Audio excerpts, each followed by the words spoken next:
pessoal, eu sou Luiz Pilan, diretor médico da Assertive, e hoje estamos aqui para um dia muito especial do lançamento do nosso canal Radar Assertive. Hoje, e nesse canal, não iremos vender nenhuma solução, e sim gerar reflexão de assuntos estratégicos da saúde corporativa das organizações, com quem entende do assunto e com quem vive o dia a dia das organizações. Escolhemos o mês de abril para esse lançamento por causa do Dia Mundial da Saúde. E aqui eu já passo a palavra para a doutora Bruna, superintendente de Saúde e Relacionamento da Assertive, que apresentará o tema desse nosso primeiro episódio.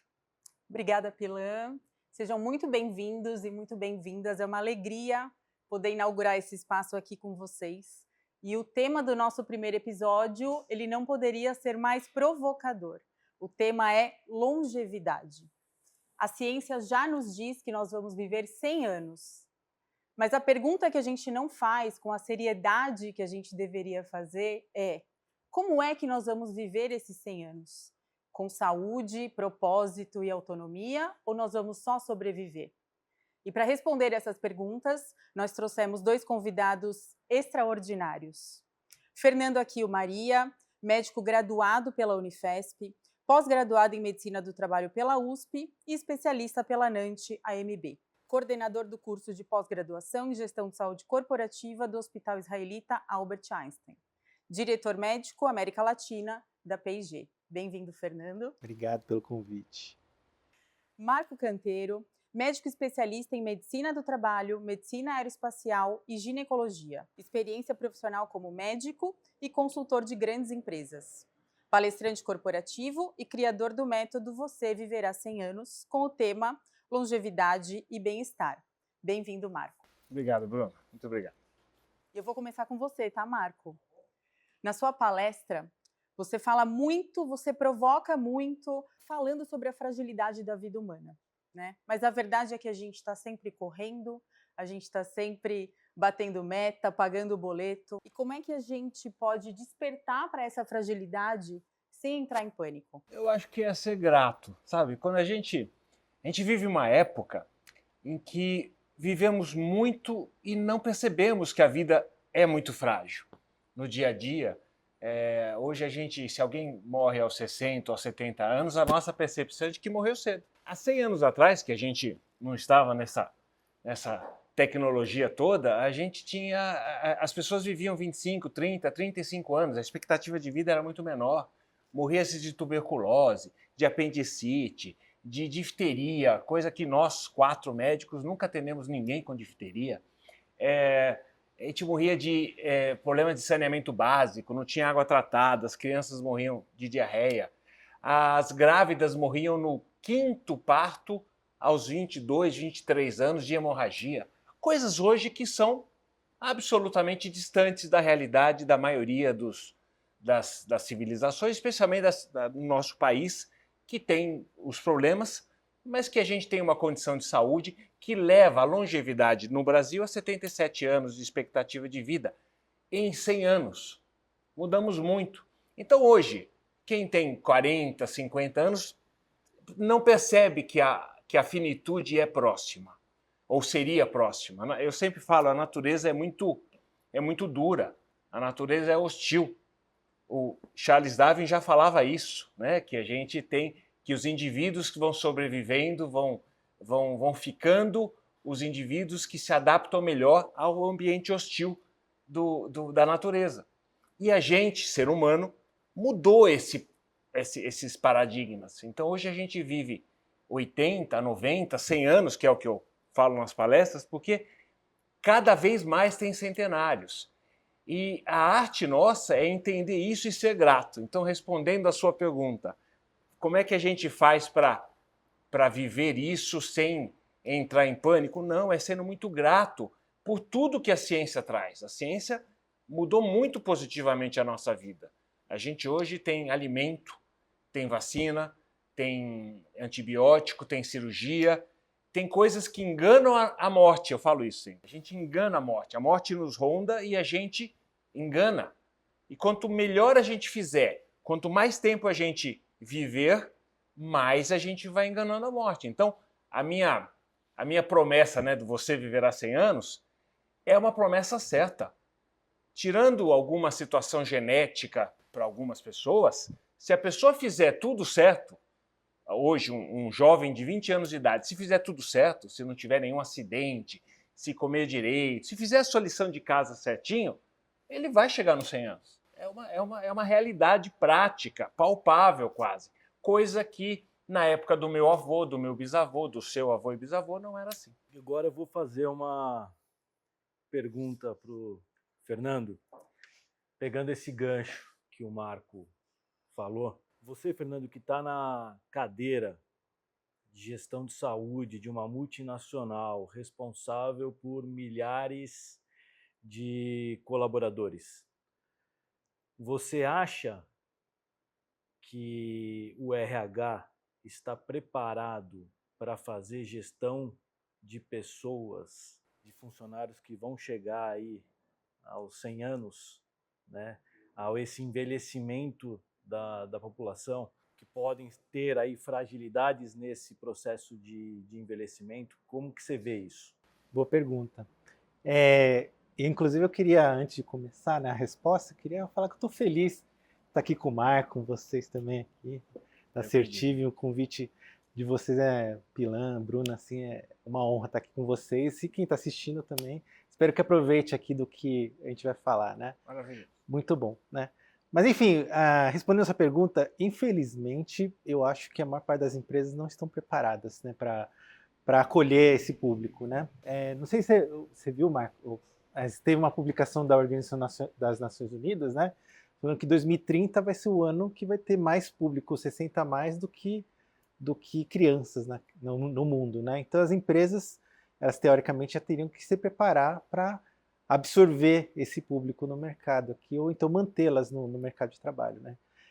Mas não é o que a gente tem visto, né? Infelizmente, o que a gente vê nas empresas ainda é muita fragmentação do cuidado, né? Dados muito fragmentados, o cuidado fragmentado. Então, o RH cuida mais do plano de saúde, a área de saúde do trabalhador cuida só da medicina do trabalho, tem lá um público de serviço social que cuida da promoção da saúde e não se conversam, então os programas não estão integrados. E para você fazer um programa para o público mais longevo, né, que tem uma tendência maior de ter doenças crônicas ou então de ter alguns episódios, você precisa ter um programa organizado, né, com promoção da saúde, atenção primária, dados de saúde suplementar cruzando com a medicina do trabalho. Infelizmente, a gente não enxerga isso na maior parte das organizações, né? Isso mostra mais um motivo para que as áreas se integrem mais dentro das empresas, né? Que os dados têm que ser compartilhados para que você entenda qual é a causa raiz, né, do adoecimento das pessoas. O que eu vejo muito ainda é que as empresas atuam muito na reação, né?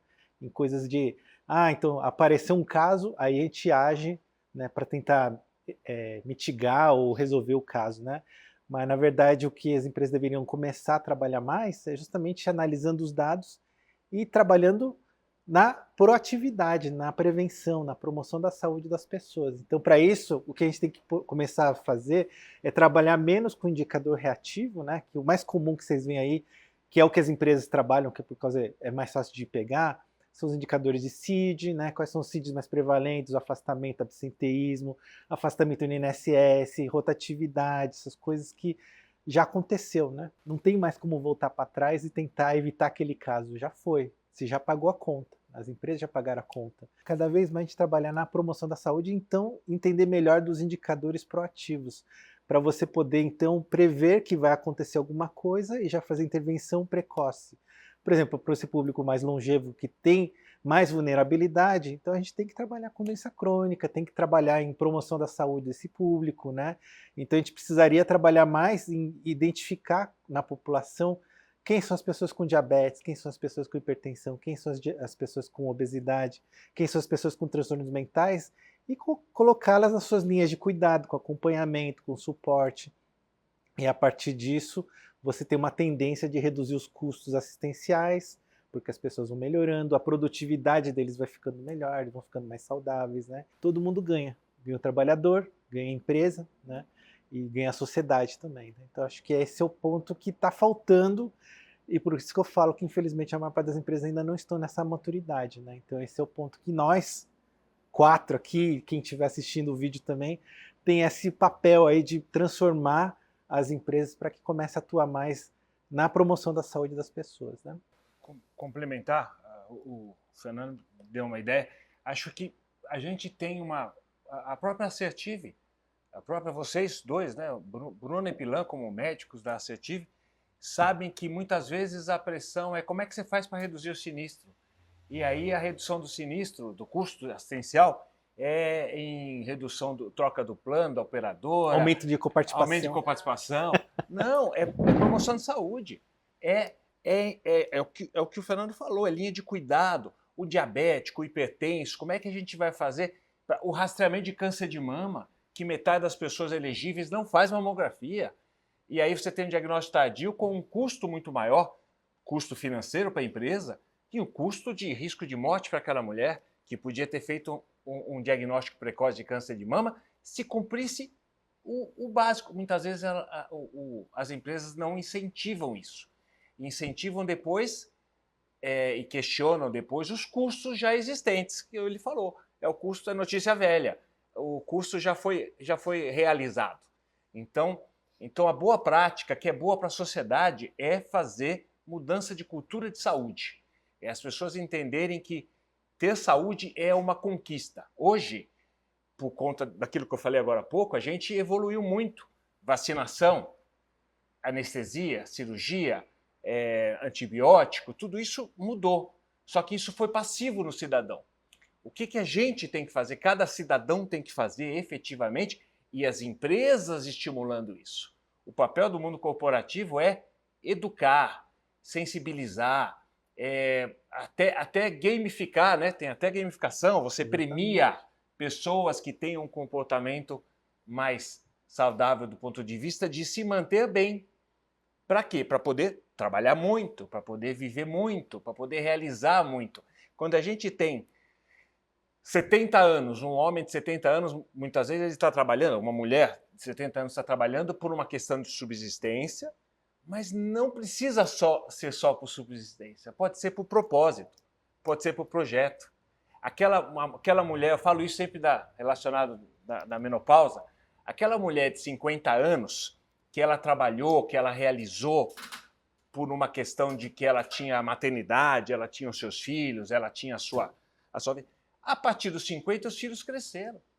E ela tem mais 50 para viver, ou mais 30, ou mais 40. E aí o trabalho, a realização tem que ser por propósito, por projeto, por satisfação. E as empresas podem ajudar, porque vão ter dessa mulher, desse homem, vão ter a experiência, a serenidade, a sabedoria. E a juventude vai dar inovação, vai dar criatividade. É um misto disso, e as empresas podem usufruir disso. Hoje, eu concordo 100% com o Fernando, não vejo isso na maioria das empresas. Eu acho que é um avanço. A empresa que perceber que dá para fazer assim, sai na frente. Ainda mais com inteligência artificial, ainda mais com tanta tecnologia que vai ter impacto, que já está tendo impacto na sociedade.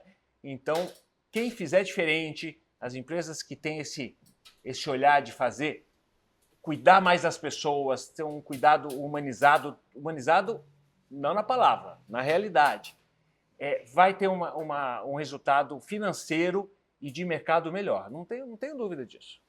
Perfeito. É super interessante ouvir o Marco e o Fernando falarem de cuidado de saúde nas empresas, mas a gente não pode esquecer, como vocês bem falaram aí, que a decisão de se cuidar ela é individual, né? E, Marco, você tem uma história pessoal aí que é o exemplo perfeito de que a ciência te dá o tempo, mas o que você faz com ele é uma escolha sua, né? Você convive com diabetes tipo 1, a gente sabe que você esteve aí muito próximo de perder essa batalha no momento da sua vida. E eu queria saber de você como é que essa proximidade com a morte mudou a forma como você enxerga todos esses anos, esses 100 anos que a gente tem pela frente. Como é que essa experiência mudou o teu comportamento? Então, sabe que diabetes tipo 1, para quem está nos assistindo e não conhece a doença, diabetes tipo 1 é uma doença autoimune, ela tem o mesmo nome da diabetes tipo 2, que é a mais frequente, 99% das vezes é diabetes tipo 2, que é uma doença hereditária, de componente familiar, relacionado a hábitos e é que habitualmente começa a partir dos 50 anos. A diabetes tipo 1 não. A diabetes tipo 1 é aquela chamada insulino-dependente que começa, na maioria das vezes, quando a pessoa é criança. Então é aquela criança de 8 anos que tem um coma depois que foi numa festinha do amigo. Comeu todos os brigadeiros e coxinha na festa. Eu tive diabetes tipo 1 na minha residência médica em ginecologia. Eu já era adulto, já era médico e começou a ter diabetes tipo 1. Isso a gente chama de diabetes tipo 1 tardia. Então eu já tive uma vantagem. Eu na minha infância e adolescência eu comi doce à vontade. Então já é uma vantagem real. Aí eu tive na residência, que a residência de ginecologia é uma residência bastante intensa, né? Usar um nome bonito. É uma residência muito intensa. E eu acho que tem a ver por estresse, por falta de sono, privação de sono. Então eu desencadeei a diabetes tipo 1. E eu até aquele momento eu não tinha a visão de hoje de longevidade. Eu era médico, mas eu era um médico que tratava de doença. Eu era um médico que tratava do adoecimento. E aí eu estava acima do peso, eu estava estressado, uma série de situações que acho que contribuíram com o meu adoecimento. A partir de então, eu tive 3 meses de negação da doença. Homem, médico, sabe aquela coisa? Eu neguei a doença e tal, até que eu fui estudar e percebi que usar a insulina, que eu até trouxe aqui para vocês verem, isso aqui para mim é uma grande alegria, porque, de fato, isso mudou minha vida. Eu tenho diabetes tipo 1 há 30 e poucos anos, e se não fosse esse produto, eu já teria morrido há 30 anos. Ter essa clareza muda o jogo. Muda o jogo mesmo. Porque muita gente, quando vê a minha insulina, a pessoa fala assim, coitado do Marco. Não! Isso aqui não existia até 1920, quando foi inventado por uns canadenses. Aí, os caras descobriram o mecanismo da insulina. Eu tenho a oportunidade, olha que legal, isso é grandioso, eu tenho a oportunidade de usar um produto desse, me adequar na minha alimentação e no meu exercício físico para viver os 100 anos. Pode não acontecer, isso a gente sabe. Mas você está fazendo a sua parte. Mas eu estou fazendo o melhor que eu posso fazer para viver os 100 anos. Para viver bem, com autonomia, que nem você falou no começo, Bruna. Autonomia, sonho, propósito, liberdade. Eu faço isso de fato. Eu acredito nisso. E aí, então me dá, como se fala, o lugar de fala, então me dá o lugar de fala para eu propor para os pacientes que façam a mesma coisa. Que a pessoa tome a sua vacina, que a pessoa faça o seu exercício, que a mulher na menopausa faça a sua reposição hormonal se for seguro, que o homem tenha um comportamento adequado, aquele homem fumante de 40 anos que é sedentário, que ele mude o seu comportamento. Eu tenho o tal do lugar de fala, porque eu fiz isso comigo. Já tive momentos da diabetes, poucos, mas momentos graves. Teve uma vez que eu tive uma hipoglicemia, perdi consciência, porque eu estava fui para o hospital, fiquei na UTI e tal, porque eu errei na manipulação da insulina e do exercício, estava na academia. Eu estava me cuidando, mas eu errei.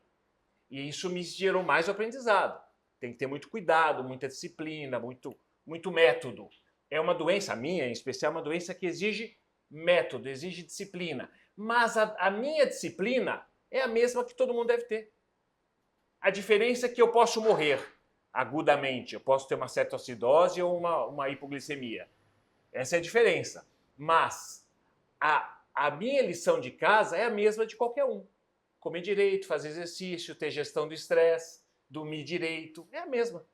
Todo mundo deveria ter. Então é um aprendizado que eu fico muito grato. Eu ouvi ontem uma entrevista do Oscar Schmidt, que morreu nesse final de semana, e que o Oscar fala que depois do câncer cerebral dele, ele passou a ficar grato, ele melhorou a vida dele por conta do câncer cerebral, porque ele passou a dar mais valor. Quando ele falou isso, me tocou porque é exatamente a mesma sensação. E todo mundo que tem uma doença que a pessoa percebe que pode morrer daquela doença, isso toca as pessoas. Isso faz as pessoas terem uma mudança de comportamento. E a mudança de comportamento só tem em duas situações: na consciência ou na dor. Na consciência é isso que nós estamos falando aqui. Na dor é quando o cara infarta e ele para de fumar quando ele sai da UTI. Ele precisou infartar para parar de fumar. Né? Isso é na dor. Na dor. O ideal é a gente mudar as coisas na consciência. Isso que nós estamos falando aqui é tentar sensibilizar o nosso ouvinte a transformar o seu comportamento, o seu estilo de vida, os seus hábitos, pensando em não adoecer. Ou se adoecer, adoecer mais tarde, mais lentamente, mais suavemente. A gente vai adoecer, a gente vai morrer, mas quanto mais tarde, mais lentamente, isso tem um menor impacto de sofrimento e de angústia e de morte precoce, que é tudo que ninguém quer. Todo mundo que está nos ouvindo quer continuar vivendo. Né? Ninguém acorda e fala, hoje é o último dia da minha vida, a não ser que a pessoa esteja num sofrimento psíquico, né? Num caso de suicídio. Aí é outra história, é um adoecimento psíquico grave. Nós estamos falando da maioria das pessoas. A maioria das pessoas quer o amanhã. Vai dormir pensando o que eu vou fazer amanhã. Isso é sonho, isso é projeto, isso é a característica principal do ser humano, conseguir planejar o amanhã. Então, para a gente planejar o amanhã, a gente tem que ter comportamento compatível hoje. Marco, fazendo um pouco, usando das tuas palavras, né, e resumindo um pouquinho da tua mensagem, a importância que é a educação em saúde, né, com diagnósticos, né, o que este diagnóstico pode gerar de complicações para a sua saúde, né, e a sensibilização em relação ao autocuidado. E o que a gente vê no nosso dia a dia, ali na fragmentação em saúde, né, na parte de saúde suplementar, consultas super rápidas no plano de saúde, né, em consultório, as dificuldades nos exames ocupacionais também, quando você precisa fazer em clínicas credenciadas, né, o paciente, né, ele acaba sendo privado de um tempo, né, e de um momento importante de ouvir de um profissional de saúde do que ele precisa fazer, que uma insulina ela é vital, né, para a sobrevivência dele, né, da pessoa. Então, o papel das organizações, né, da saúde corporativa, ele acaba sendo muito importante para complementar esta fragilidade, essa fragmentação que a gente vê na saúde suplementar. E aqui a gente tem um prazer, né, de estar com um dos ícones da medicina do trabalho, né, do país, o Fernandão.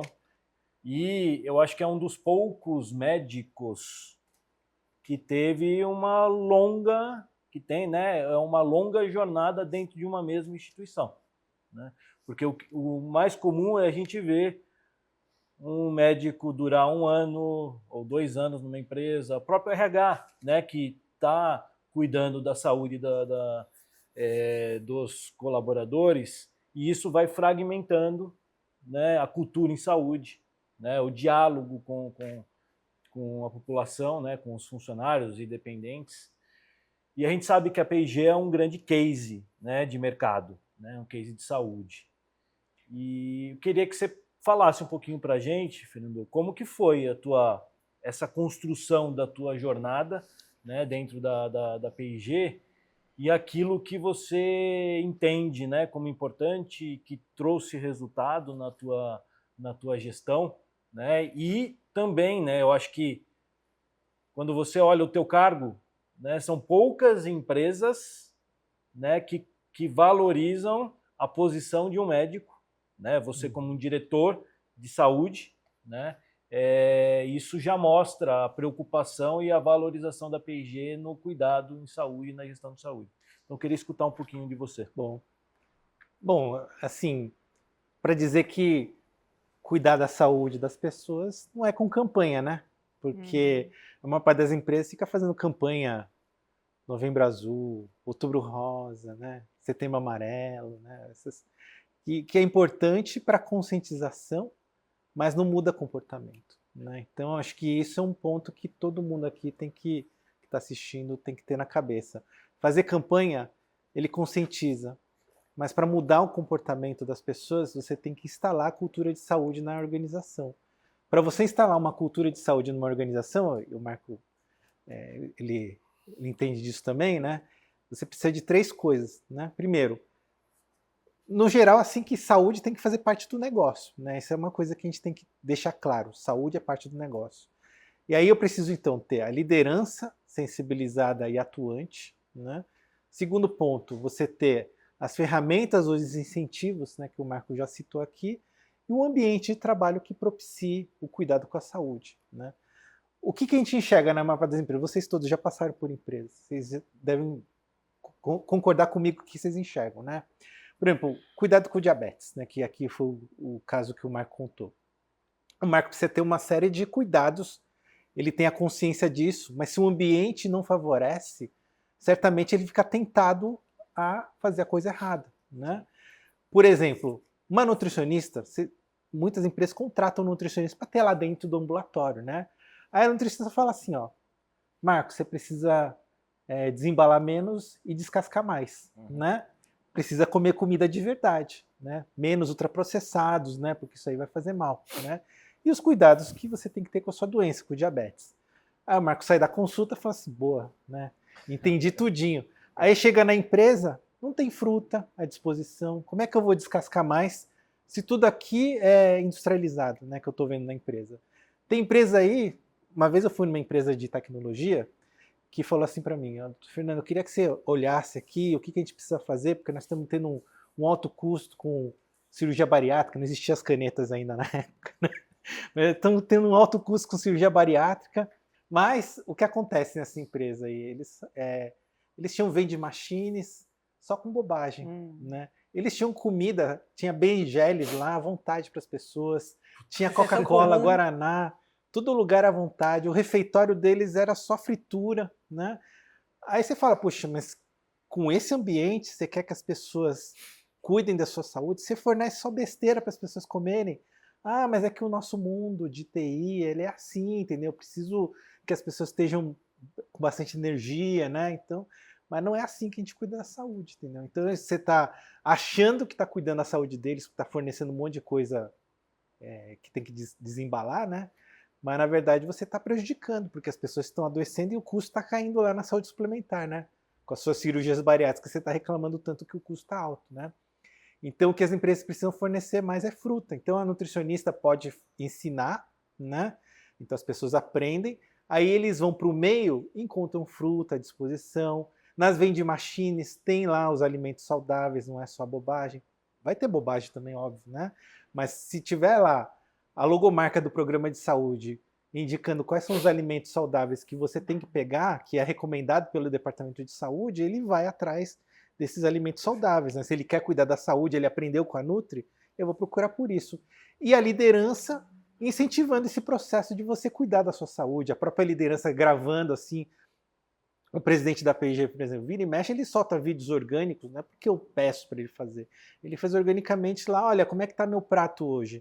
Então ele tá, olha, hoje nós temos aqui na empresa um restaurante, eu faço meu prato, venho aqui, como, né, converso com as pessoas e ele mostra o prato dele, é uma salada com E onde proteína, ele né? isso? Onde ele Tá no Instagram, tá no LinkedIn dele, então todo lugar ele posta isso aí, né? E você vê que ele faz, não é porque a gente pediu para ele faz de forma orgânica, porque faz parte da cultura da empresa. Lógico que foi uma coisa de longo prazo, né? Fala o sobrenome dele pra gente. É, o André Felicíssimo, né? Ah, o nome dele já ajuda, é né? um predestinado, Felicíssimo, né? né? Ele mesmo fala, né? Mas enfim, a questão é que assim, um programa tem que ser de longo prazo. Uma mudança de cultura, uma mudança de hábito, não é implantei uma Nutri hoje, implantei tudo, ano que vem já tem um resultado. Não é assim que funciona. Exato. Ele vai ter para a gente colher os nossos resultados, demorou uns 3 anos mais ou menos para a gente começar a colher os primeiros frutos. Agora a gente já estamos no 11º ano do programa. Ele não é só um programa no Brasil, é a nível global, né? E por conta disso até que eu fui promovido para a América Latina, para levar esse programa para os outros países também, né? E esse é o nosso propósito aqui, né? De fazer com que tudo que é falado para o indivíduo, a gente possa então fazer com que a organização propicie essa mudança, né? Porque é importante educar o indivíduo, óbvio, para que ele tenha o autocuidado, mas o ambiente ele vai impactar na pessoa. Ele é um determinante, né, de saúde, É um né? determinante de saúde. Eu acho que o ambiente de trabalho, eu acho que é o determinante de saúde do adulto, né? É o principal determinante de saúde. Não adianta você falar para as pessoas que você tem que comer fruta, se você vai lá e fornece só fritura, refrigerante à vontade, sorvete à vontade, as pessoas vão no que é mais gostoso, né? Sem dúvida. É mais gostoso pegar um balde de sorvete lá e me entupir de sorvete. E é tão comum também, isso, né? nas empresas, né? É tão comum as empresas que a gente anda por aí, a gente vê que Então. o próprio coffee break, eu pego no pé do coffee break. Olha, eu vou te falar uma coisa. Ó. Quando eu entrei na P&G, tinha lá muffin, tinha lá biscoito, era dar todo dia, Yakult, todinho, todo dia eles forneciam uma coisa diferente lá, né? E aí eu falei para o RH, a gente vai ter que mudar isso aqui, nós vamos trocar tudo por fruta. Aí eles falaram, você tá maluco, né? Porque você vai trocar tudo por fruta, vai ter reclamação, né? Vai ter, mas depois com o tempo vai mudar isso, né? E a gente mudou, a gente começou a fornecer frutas para as pessoas, né? Maçã, banana, melancia picada, né? Tudo, né? No início realmente houve uma reclamação. Poxa, cadê meu muffin? Cadê meu Yakult? Cadê meu todinho, né? Não tem mais, entendeu? Agora é fruta, né? Agora, hoje, se faltar um dia de fruta lá, a reclamação é porque não tem fruta, entendeu? Né? Então a cultura mudou. Né? A organização agora pede para ter fruta. Né? Então, mas é uma coisa de longo prazo, não é uma coisa que você consegue de uma hora para outra. No início vai ter resistência, vai ter reclamação, porque as pessoas estão habituadas, né? Mas depois que o comer fruta faz parte da natureza das pessoas da empresa, eles vão reclamar de não ter fruta, né? Não reclamar da falta do muffin, que já até esqueceram que no passado tinha, né? Então, isso que acho que é a coisa legal, né? Quando você consegue mudar essa realidade. E aí as pessoas começam a se cuidar mais e obedecer mais as orientações dos profissionais de saúde, né? Porque o ambiente propicia isso. E a liderança também. Então, acho que isso... Por isso são os 3 aspectos. Então, repetindo aqui, a liderança sensibilizada e dando exemplo, o ambiente que favorece o cuidado com a saúde e os incentivos ou as ferramentas que as pessoas têm para poder mudar o seu hábito, né? Perfeito, perfeito. Bom, posso dar um exemplo da liderança? Claro. Sabe que a liderança dá o exemplo, isso que ele levantou e que o presidente da empresa dele, da P&G, faz, inspira as pessoas. Algumas empresas... por exemplo, quando eu tive um contato muito grande com a Dupont, e a Dupont só faz os programas de saúde e segurança, especialmente segurança, se o líder da empresa estiver participando. Se o diretor-geral, o presidente, seja lá o cargo que for, se ele participar. Senão eles não fazem. Olha que interessante. Quer dizer, então uma mudança de cultura, como o que na P&G já é uma referência mundial e com o Fernando na América Latina, acontece quando a liderança se começa de baixo, se começa com um funcionário que quer fazer os seus hábitos, ou às vezes o próprio médico da empresa, uma empresa que tem um médico do trabalho, ele tenta fazer, ele vai esbarrar em todos os processos. Então, por exemplo, colocar fruta, tirar o doce e colocar fruta é uma decisão corporativa, decisão estratégica, e que ele teve que convencer pessoas, e que bancaram. E aí tem uma mudança cultural. A ponto de que quando você come o doce, o muffin, é porque você quer ter prazer imediato, é a percepção de prazer. E aí você começa a trocar as experiências de prazer por outras coisas. É um processo. Isso não é de um dia para o outro. Tem dor, tem sofrimento, tem resistência, mas aí vai se mudando, a ponto de que hoje, quando a pessoa chega e vê as melancias cortadas, é saboroso aquilo. É muito prazeroso você comer uma melancia às 10 da manhã, ao invés de tomar um Yakult, que é gostoso, mas não cabe mais. É uma mudança muito significativa. Sem dúvida. Só que exige constância. Se a empresa fizer pensando no resultado do trimestre, não acontece. E isso é muito importante você falar, porque a gente sente que existe uma ansiedade por parte das empresas de implementar uma ação e cobrar resultado na sinistralidade do mês seguinte ou daqui 2 meses, e a gente precisa fazer esse trabalho de letramento também das empresas, né? Que são ações de médio e longo prazo. Sim. Então, as empresas não podem desistir no início ali, vão existir barreiras, dificuldades, resistência, né? Mas Ele isso falou é 3 uma anos que construção. demora alguma implantação de um processo novo cultural. Exato. 3 anos. 3 anos. 3 anos. Sabe que essas campanhas, elas têm uma ação rápida, né? Então, você faz uma campanha, todo mundo se conscientiza, tudo. Inicialmente todo mundo fica motivado, vamos fazer atividade física, mas ela não se perdura, porque foi uma campanha. Foi só naquele dia que foi falado daquele assunto. Com o tempo as pessoas vão abandonando esse hábito aí, porque não teve mais incentivo, não teve mais ninguém falando sobre isso dentro da organização. Agora, quando você faz uma coisa contínua, que é coerente... É um programa, né? né? Um programa, Campanha né? é diferente de programa. Que é uma coisa que tá todo mundo falando sempre, a todo momento, a pessoa vai enraizando isso, vai incorporando, o resultado é mais duradouro, não é uma coisa... Porque a campanha tem um resultado rápido, mas que não se mantém, né? Um programa, não, ele tem um resultado de longo prazo, demora para aparecer, mas quando ele vem, ele se sustenta, porque já virou uma coisa cultural, então ele vai se manter por mais tempo, né? Sem dúvida. E é isso que nós, como profissionais da área de saúde, e quem está assistindo aqui que vai cuidar de saúde corporativa, tem que entender que um programa ele tem uma ação mais efetiva, demora mais para sair o resultado, mas quando ele aparece, ele se mantém, né? E campanha não. Campanha você tem um efeito imediato, mas que depois, com o tempo, ele desaparece. Desaparece. Né? Vou dar mais um exemplo. Há 20 anos eu fui conhecer como é que era o modelo do Pão de Açúcar com a Abílio Diniz. 20 e poucos anos, 25 anos atrás. No prédio aqui na 23 de maio, em São Paulo. E o critério, existia uma academia lá, não sei como é que é hoje, acho que já mudou toda a estrutura, mas naquela época, o Abílio Diniz, que era um maratonista, que criou a Maratona Pão de Açúcar e que tinha um discurso muito forte, uma prática muito forte no exercício físico, como um valor de desempenho para o profissional. Olha que interessante. E no processo, ele tem no prédio, tinha academia que as pessoas podiam fazer a qualquer hora. Eu fui lá, eu passei o dia com eles. A qualquer hora tinha gente chegando. Quem? A pessoa que estava trabalhando. No 8º andar, descia lá no 2º andar para fazer academia. Aqui, ó, 10 da manhã. 10 da manhã. Ele entendia no processo seletivo dele, era uma decisão, uma diretriz estratégica, que a pessoa que fazia exercício era uma pessoa que tinha um autocuidado maior e, portanto, desempenhava melhor, não só no ponto de vista físico, mas no ponto de vista produtivo. Era a excelência do projeto. Então, era um critério que pode ser discutido, pode ser aperfeiçoado, você pode ter outras variáveis, mas o que eu quero dizer é que esse exemplo é um exemplo de uma liderança, era o dono da empresa, o presidente da empresa, do conselho, né, que determinava, priorizava-se a contratação de pessoas que faziam exercício físico.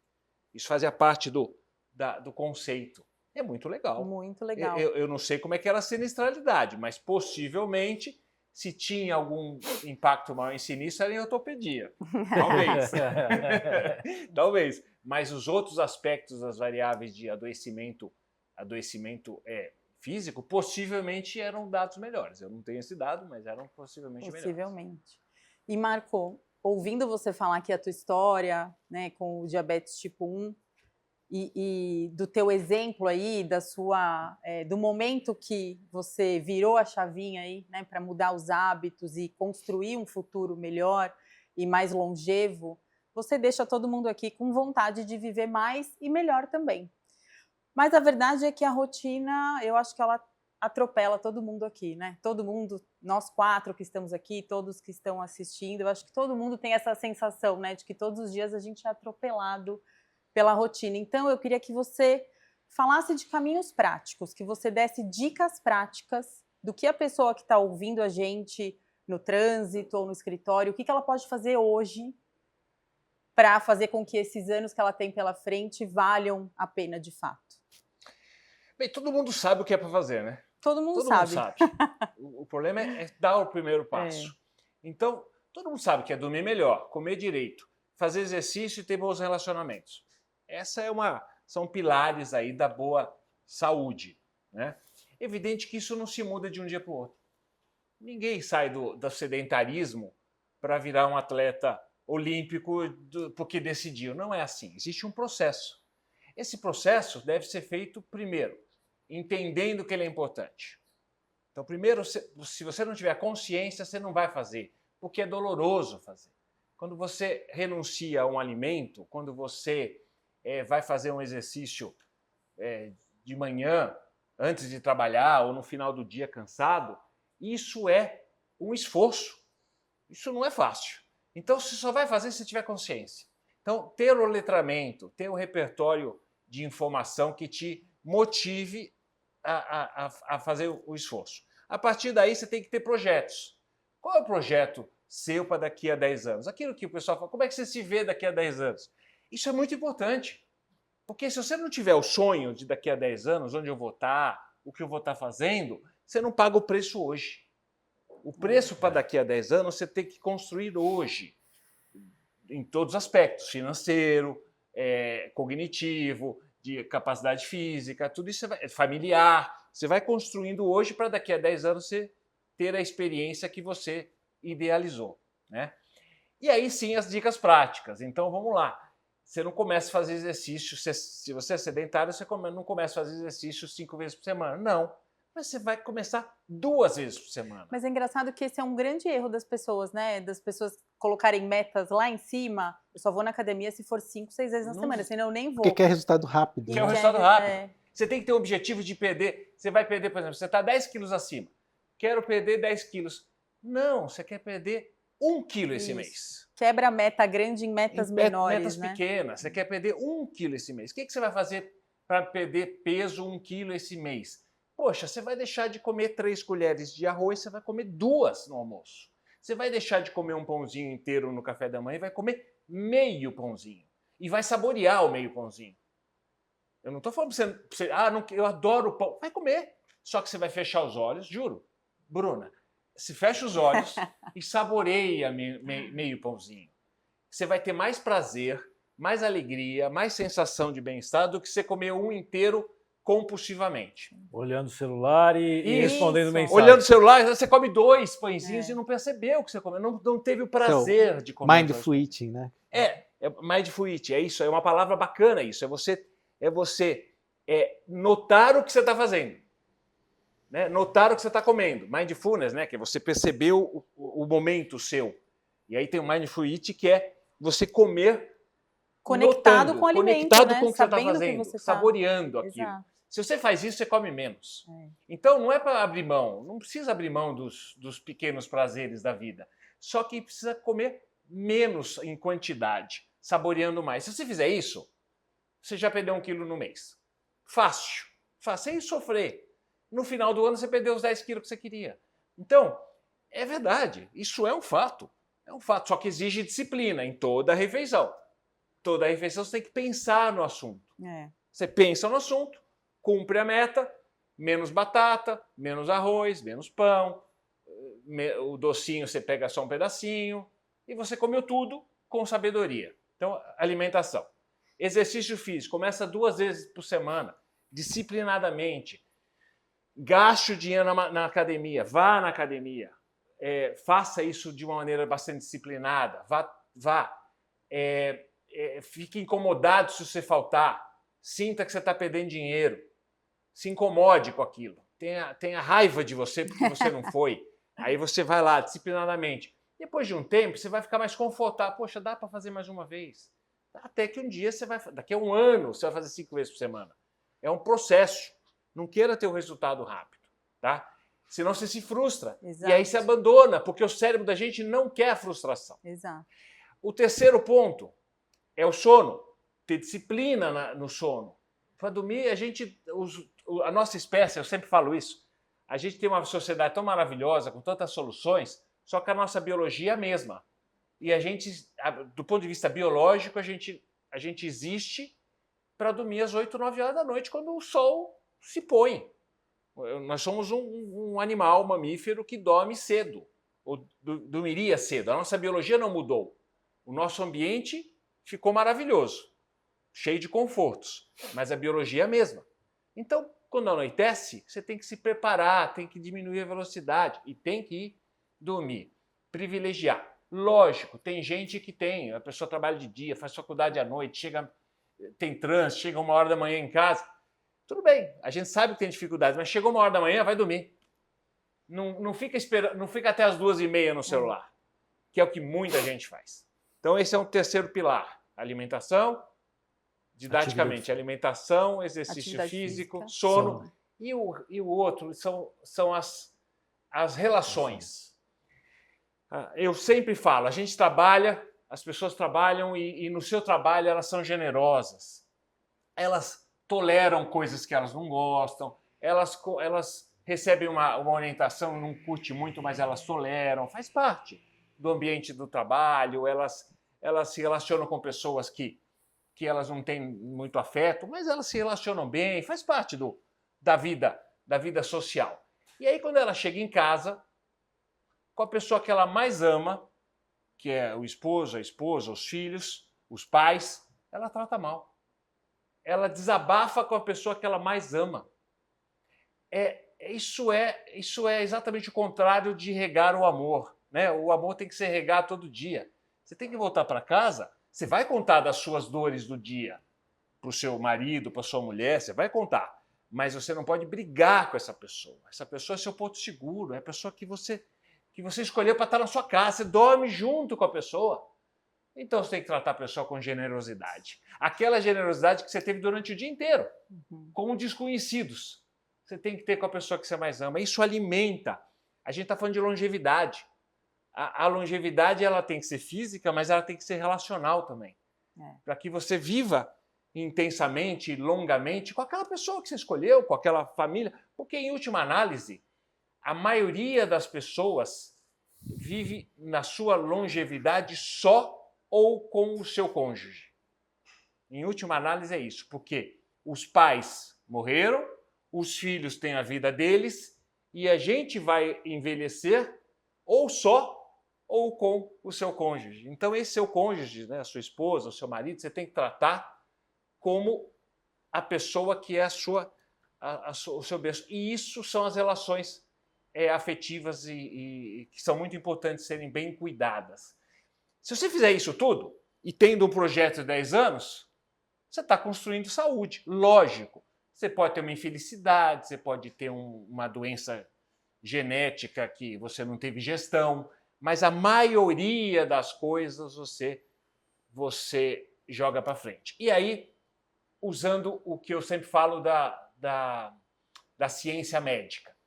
Se a medicina e a sociedade trouxe a gente até aqui, a gente chegou até aqui com vacina, antibiótico, toda a indústria farmacêutica criando soluções maravilhosas, cirurgia, água tratada, tudo isso. Se a gente chegou até aqui, daqui para frente a gente tem um monte de solução. Inteligência artificial vai facilitar ainda mais a nossa longevidade, nanotecnologia, engenharia genética. Eu sempre falo, se você, quando eu tiver Alzheimer, daqui a 15 ou 20 anos, se eu for ter Alzheimer, possivelmente eu vou ter uma solução que hoje não existe para quem tem 80 anos. Possivelmente. É bastante provável. Então, quando eu for ter Alzheimer, eu vou ter uma solução tecnológica que vai me ajudar a continuar bem. Só que eu tenho uma lição de casa a fazer. Chegar nos 80 anos. E para eu chegar nos 80 anos, eu tenho que ter o comportamento compatível hoje, que é isso que nós falamos dos 4 pilares mais projeto. Então, finalizando, 4 pilares: alimentação, exercício, sono e relacionamentos. Como isso aqui, como carinho, como a admiração. Isso aqui é o 4º pilar, né? E o 5º pilar, que não é um pilar, mas é o sonho. É o que motiva o exercício dos 4 pilares, que é um exercício que não é fácil. Exige muita disciplina e intencionalidade. A palavra intencionalidade é muito importante. Você tem que ter intenção. Qual a intenção qual a intenção nossa de estar aqui? A intenção tem um objetivo prático. Quem está nos ouvindo, se sensibilizar, mudar o jeito. É a intenção. Então, na nossa vida, no nosso comportamento diário, temos que ter intencionalidade. Aquela música do Deixa a Vida Me Levar. Eu estava pensando nela agora, ouvindo você falar. Então, aquela Zeca música, Pagodinho, né? Zeca Pagodinho, que do ponto de vista artístico é agradável, é uma música sonora, todo mundo gosta de cantar aquela música, é bacana, e é mesmo, é agradável. Mas do ponto de vista cultural, é ruim. Do ponto de vista cultural, a gente não faz a gestão. E a gente tem que fazer a gestão da nossa alegria, da nossa felicidade, que é isso que nós estamos falando aqui. Até como responsável aqui pelos conteúdos, né, que vão gerar aí para os próximos episódios, eu acho que o assunto de hoje, né, o tema de hoje, traz algumas reflexões na gestão estratégica de saúde corporativa. Tá? A gente está vivenciando um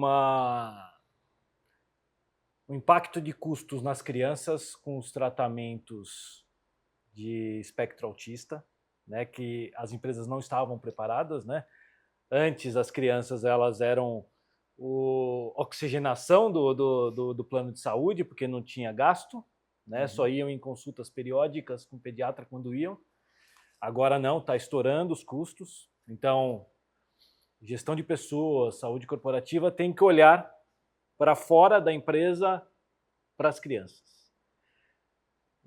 Vai ter que estar preparado para o envelhecimento da população, né? Como o Fernando comentou das estatísticas aí, 2030, né? Então tem os opostos e que são pessoas que são bem preparadas para o trabalho, né? E que vão complementar com os jovens que estão dentro das empresas. Então a reflexão e os assuntos que a gente vai ter que trazer, né, são quais são as inovações que as empresas vão ter que trabalhar, pensar, né, para lidar com os idosos e não apenas deixar ele como na carteira de inativos, né, que são como são conhecidos, né, os aposentados, as pessoas mais velhas ali, e que a gente estava conversando na semana passada numa reunião que eu estava com o Fernando, não tem nenhum programa para essa população, né?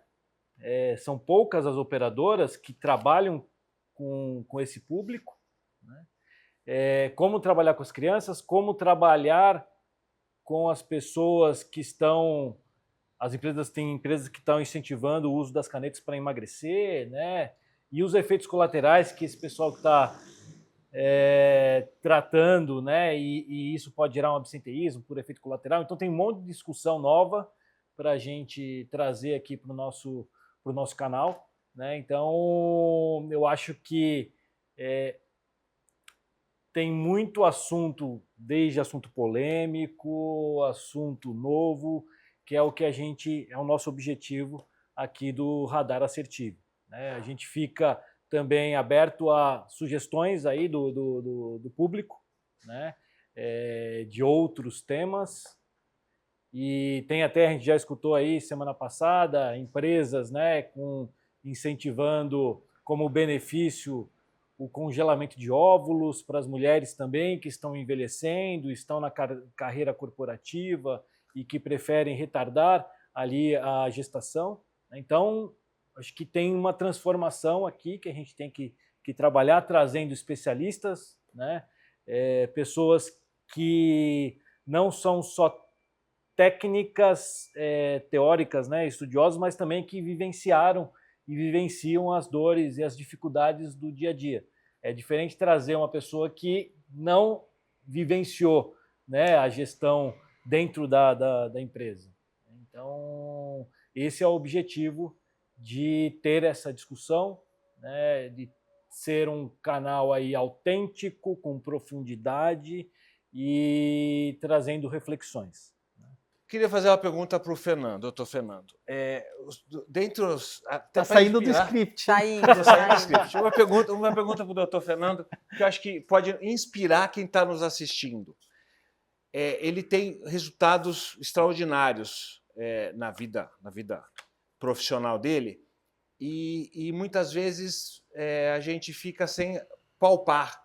A gente sabe que é extraordinário, tá? Mas eu queria, talvez você puder brindar a gente no sentido assim, um ou dois exemplos de coisas que foram feitas, que você participou da gestão, da construção do projeto e que teve um resultado ou em mudança de cultura, ou em redução de custo, para que quem está nos assistindo veja assim, esse papo não é só de 4 médicos bem intencionados, é porque muda o jogo do negócio. Inspira Boa. a gente nisso. Bom, obrigado aí. Você levantou a bola, agora eu vou ter que cortar. Né? Corta. Mas, assim, eu acho que tem antes de falar dos resultados, tem um conceito que eu queria colocar aqui, que é antigo, não é novo, é de 2006, aí, o professor Mário Ferreira, lá de Brasília, ele fala muito desse conceito. Todo mundo acha que fui eu que escrevi esse artigo, não foi? Foi ele que escreveu, que chama o furor corporativo, né? Que é a mania que as empresas têm de achar soluções mágicas para resolver problemas e que, na verdade, não resolvem, né? Por exemplo, saúde mental. Vamos colocar uma aula de mindfulness, né? Vamos colocar aqui cabine de meditação e acho que isso aí resolve o problema mental das pessoas na empresa. Na verdade, se eu não mudar a organização do trabalho, o problema se mantém. Porque fazer massagem, meditação, etc. é bom, né? Você gosta? Todo mundo aqui acho que gosta de fazer uma massagem. Faz bem. Mas se a pessoa faz a massagem e depois vai para um ambiente que é tóxico, que a pressão é alta em cima da pessoa, que não tem reconhecimento, que a pessoa não tem apoio da liderança para executar as tarefas, todo o benefício que ele teve com a massagem, com a meditação, ele perde. Por isso que é o furor corporativo, né? Porque é uma maquiagem. Todo mundo acha que deve ser maravilhoso trabalhar nessa empresa, porque lá tem massagista, tem Gympass, tem um monte de coisa, um monte de benefício. Só que, na verdade, é mais para maquiar que eu não estou resolvendo a causa raiz. Né? A questão aqui, por exemplo, das doenças crônicas é a mesma coisa. Né? Eu fico lá fornecendo alimentos calóricos, sorvete bem gel, não sei, refrigerante à vontade. Tu não quer trabalhar nessa empresa. Nossa, é o paraíso, né? Mas, na verdade, eu não estou atacando a causa do adoecimento das pessoas. Né? E até tem um colega nosso, que é o Velmer Carneiro, vocês conhecem ele, né? Ele fala muito que o problema é que as empresas tratam o plano de saúde como negociação para reduzir custo, aumentar a coparticipação para tentar diminuir a utilização. E, na verdade, o plano de saúde ele tem até o nome errado, né? Deveria chamar plano de doença, de acordo com o Velmer, né? Porque o plano de saúde ele não promove a saúde das pessoas. Você só procura o plano de saúde quando você tem algum problema. Ninguém vai passar com um cardiologista ou com ortopedista porque falar, eu quero vir aqui para prevenir minhas dores articulares no futuro, ou vim aqui para prevenir minhas doenças do coração. Não, você já vai lá porque está infartando, ou que já está com uma artrose, algum problema de saúde crônica. E é isso que as empresas fazem, ficam aí trabalhando em coisas reativas, né? E de curto prazo, e que na verdade é mais para parecer que é legal trabalhar lá e não estou atacando a causa raiz dos problemas, né? Então, para atingir os resultados que o Marco está falando, eu tenho que entender qual é o causador do adoecimento das pessoas ou qual que são as ações que têm mais impacto a longo prazo para reduzir o custo com adoecimento, com afastamento, com rotatividade de trabalhadores, né? Com custo do plano de saúde. E foi isso que a gente fez, que eu fiz não só na empresa atual, mas em outras empresas, porque muita gente olha aqui e fala, isso aí só funciona em empresa grande, né? Empresa pequena não tem como fazer isso, tem. Mas para isso precisa também de um apoio das assessorias, das consultorias de saúde, né? De medicina do trabalho, das corretoras, para assessorar direito às pequenas, micro, pequenas e médias empresas também. Vou dar um exemplo de pequena empresa, depois a gente vai para a grande empresa. Tá? Pequena empresa. Trabalhei numa rede de restaurantes de comida árabe, que o dono da empresa ele não estava contratando a empresa de medicina do trabalho, que eu era o dono na época da empresa, mas não estava me procurando porque ele tinha um problema de medicina do trabalho. Né? Ele estava falando assim, o meu plano de saúde está com um custo muito alto e o meu negócio vai quebrar porque o plano de saúde está insustentável. Né? E eu não posso cortar o plano de saúde porque isso aí vai gerar uma revolta nos funcionários. Né? Então eu falei, olha, a gente precisa ir lá a campo, conversar com os seus funcionários para entender o que está gerando o custo. E também ter que olhar os seus números, né, para entender o que é que está causando. E naquela época, anos 2000, né, era o tradicional cirurgia bariátrica também. De novo, não existiam as canetas naquela época, né? E aí quando eu fui ver nesse restaurante, as pessoas comiam fritura o dia inteiro, porque era um restaurante, né? A comida estava lá à disposição, né? Tinha lá, em vez do restaurante fornecer para os funcionários o suco natural que o cliente tomava, para o funcionário eles compravam outro estoque de suco de pozinho. Então, era suco de pozinho para o funcionário, suco natural para o cliente, né? Eles diferenciavam. E as frituras à vontade para as pessoas comerem lá. Então, eles comiam mal, tomavam suco de pozinho, e aí o peso aumentava, não era incentivado pausa, atividade física, nada, então só ficavam mais sedentários, né? E é isso que eu falei para o dono da empresa, que é uma empresa familiar, né? Olha, a gente precisa mudar o ambiente, né? Então, o cliente, ele consome um alimento que é muito bom, mas os funcionários, eles têm isso aí, o cliente vai e come uma vez ou outra, né? Eles comem todo dia a fritura, o alimento gorduroso, a gente precisa fornecer um alimento mais saudável para eles. E a gente precisa dar o suco natural que você dá para o cliente, também tem que ser um suco natural para o funcionário. Você tem um outro controle aí de estoque, só para estocar pozinho de suco lá, e isso aí gera um outro custo para você, né? E aí o dono falou, olha, nós temos uma nutricionista nossa, né? E que ela pode sentar com você e a gente vai nos restaurantes e entender melhor o que eles podem comer, né? Para melhorar a alimentação. A gente foi a campo, conversamos com as pessoas.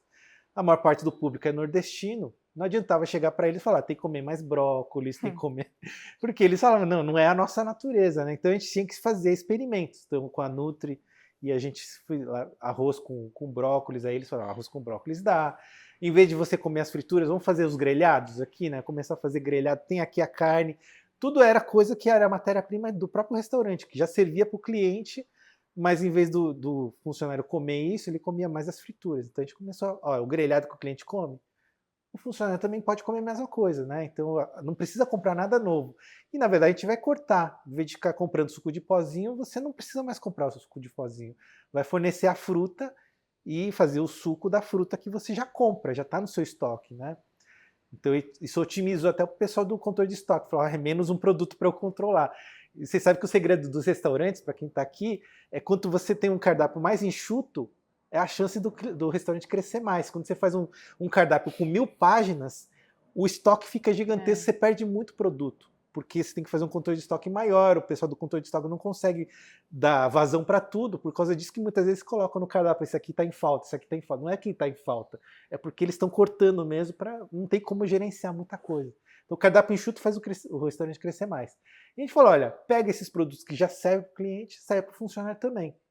Então a gente começou a fazer carne grelhada, os chefes dos restaurantes começaram a fazer isso, né? Frango grelhado, a gente montou um cardápio diário, né?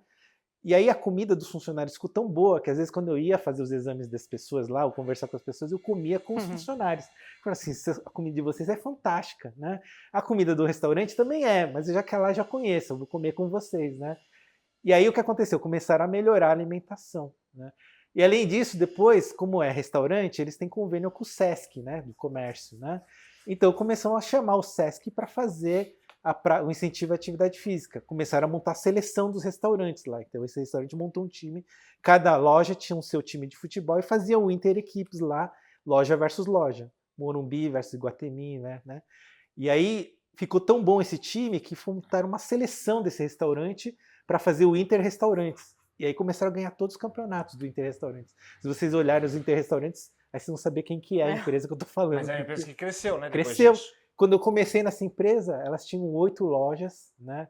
Era uma base de uns 200 a 300 funcionários. Hoje tem mais de 1000 funcionários, né? Cresceu muito e o plano de saúde se sustentou, porque as pessoas adoeciam menos. Então o custo com o plano de saúde diminuiu. Então, e as pessoas tinham orgulho de pertencer, porque falavam assim, a empresa me dá uma boa alimentação, favorece a minha atividade física, eu tenho orgulho de pertencer, eu vou dar mais sangue para a empresa também. Então eles até usam o PIN lá voluntariamente, não é que a empresa pediu para eles usarem aquele PIN, eles colocam porque eles têm orgulho de pertencer. Né? Se vocês quiserem conhecer o primeiro restaurante, fica aí no centro da cidade, eles usam aquele uniforme branco, né? Parece os Demônios da Garoa aí, Hum. né? Porque são a primeira loja da rede, né? Então eles cresceram muito. Agora tem aí mais de 20 lojas, já saíram de São Paulo, estão em Campinas, estão indo para o Rio de Janeiro já, entendeu? E até hoje eu já não sou médico dessa rede há 15 anos. Todo ano o dono da empresa me manda um kit de presente dos produtos dessa empresa lá, porque ele fala, se não fosse essas mudanças que legal, aconteceram aqui é isso dentro, aí. não ia ter o crescimento da própria organização, né, da empresa que até hoje. E eu vou nas lojas, às vezes, visitar lá, os funcionários me reconhecem, sabe, que estão há muito tempo, então eles se mantêm, né? E às vezes até o Alex, que é o colega nosso, né, eles às vezes até falam, vamos lá junto com você, eu quero ir junto com você que você come de graça. Aí a gente vai lá junto, ele acaba comendo junto comigo lá. Mas enfim, isso é uma pequena empresa que já ficou média empresa, tem uma tendência para ficar uma grande empresa no futuro aí, né? Porque está crescendo, expandindo, saindo de São Paulo. Para a empresa que eu estou atualmente, o que aconteceu? Reduziu o custo do plano de saúde, a gente, quando começou, tinha uma sinistralidade de 120%, Nossa. com o tempo a gente baixou para 70%, então menos o break-even, até a gente mudar para o pós-pagamento, que é o que você gerencia hoje em dia, o pós-pagamento aí, né? Então a gente já está no... Agora a responsabilidade é nossa, não é mais da operadora, né? Passou a ser nossa, que se a gente não O fizer uma risco, boa né? O gestão, o risco. risco está com a gente, né? O custo vai ser maior, mas a gente tem visto que ano após ano a gente está tendo muitas economias. A Bruna até me deu uma boa notícia aí que a gente está tendo uma economia de 10 milhões aí só com a Ele com não a questão sabia, das... contei pra ele hoje. Então, foi muito bom, né? Então, 10 milhões por mês, tá vendo? Essa é uma economia que a gente pode fazer. Eu posso chegar para o meu presidente, ele ficar mais feliz ainda, né? mais felicíssimo, né? Feliz. Porque eu estou dando 10 milhões para ele agora investir em novos negócios, né? Fazer aí distribuição em bônus para os funcionários, virar lucro da companhia, faz o que quiser com esse dinheiro aí, estamos devolvendo para você. Ou a gente deixou de gastar esse dinheiro, né? E é um projeto, isso foi durante... De longo prazo, né? De longo prazo. Conforme 3, a gente foi 4 mudando anos, a cultura organizacional, a instalação dos bons hábitos de saúde, nossa população também envelhece ano após ano, então a gente tem aí essa intenção de longevidade. As pessoas têm plano de carreira lá, né? Todos os presidentes aí que passaram nesses últimos anos aí, eles já foram estagiários na companhia, então cresceram dentro da empresa, né? Até virar a presidência, né? Então o custo do plano de saúde caiu, agora a gente está em pós-pagamento. Rotatividade de trabalhadores, tem uma pesquisa aí da Robert Half que mostrou que a rotatividade, que é o pedido das pessoas para saírem da empresa, na média do Brasil é 56% dos profissionais pedindo para sair da empresa para procurar uma outra empresa, porque quer melhorar, sei lá, alguma condição. Na nossa companhia nós estamos com 3,9%. Então, 3,9% ao ano. Ao ano. Ao né? ano. É uma vantagem competitiva isso também, Sem né? dúvida. Além disso, também tem a questão do absenteísmo e do afastamento no INSS. Hoje nós estamos com 0,8% de absenteísmo total. Uau. A média na CNI, que foi publicada aí, é de 4 a 5% na indústria de absenteísmo. Nós estamos com 0,8%. Transtorno mental, que é o que a gente tem falado hoje em dia, 0,35% de afastamento de transtorno mental. Né? Tem empresa que fala assim, puxa, eu tenho 0,35% por dia. Você tem por ano, né, de afastamento por transtorno mental, mas é de novo, porque a gente tem uma cultura de saúde, as pessoas cuidam mais, adoecem menos, afastam menos, né? E aí o que ganha o trabalhador, que fica mais satisfeito, né? Tá num ambiente de trabalho que propicia a saúde dele, e ele não quer sair de lá, né, porque ele gosta, e ganha a empresa com redução de custos com a doença e o aumento da produtividade, né? Então, e aí vem mais investidores querendo investir nessa companhia também, né? Então, eu acho que todo mundo ganha. É isso que nós temos que trabalhar aqui na saúde corporativa e que a Assertive é um dos agentes aí para nos ajudar nesse processo aí, né? Saúde é estratégico. Saúde é parte do negócio. Saúde tem que ser parte do negócio e saúde, ela é que faz o negócio ser sustentável. A empresa o CEO, o dono de companhia que não vê isso ainda, que saúde faz parte do negócio, ele não está vendo o custo do prejuízo com afastamentos, com absenteísmo, com plano de saúde, que provavelmente ele nem sabe, né, quanto ele está pagando. Rotatividade, né? Que você falou. Rotatividade que você falou que é 56%. É a média no Brasil, então, né? Isso a cada pessoa que sai, o custo anual de repor essa pessoa é de 30% a 40%. Uhum. Que a pessoa saiu. Ela saiu muitas vezes, não é por causa do salário, saiu porque o ambiente é ruim, porque não tem uma NR1 implantada, porque Exato. a empresa não quer implantar a NR1.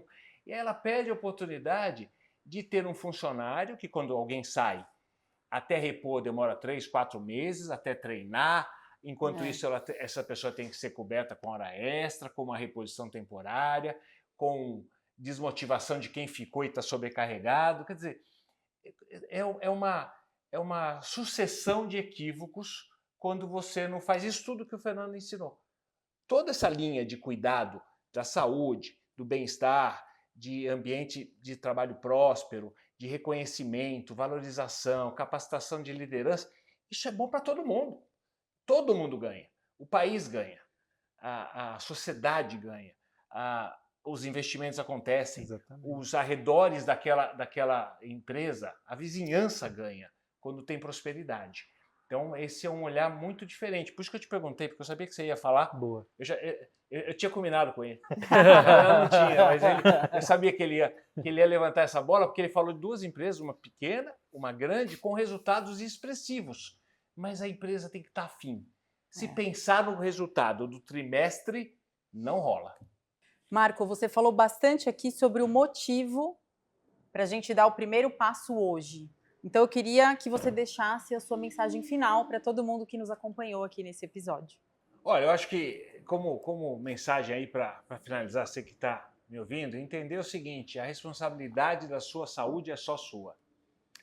As empresas, como o que o Fernando nos ensinou aqui, elas facilitam, elas estimulam, tem uma série de possibilidades. Mas, em última análise, a responsabilidade é do indivíduo. É o indivíduo que decide como será o seu destino. Tem uma frase importante que é: a miséria física nasce da miséria emocional.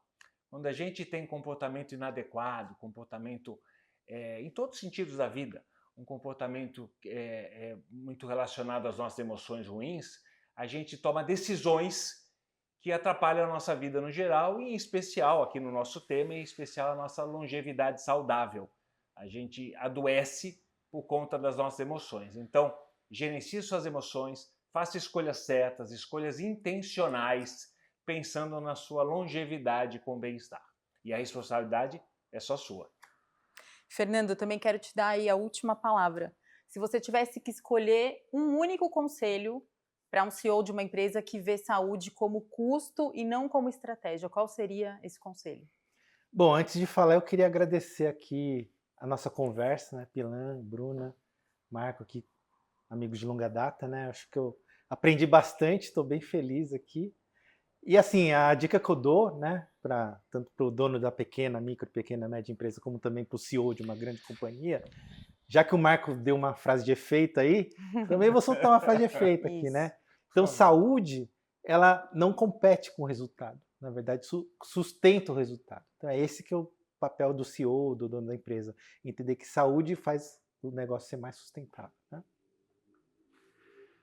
Muito obrigado.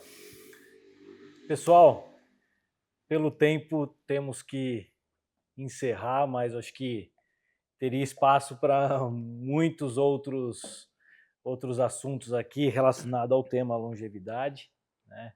E como o Marco comentou da questão da NR1 que está em pauta hoje, né?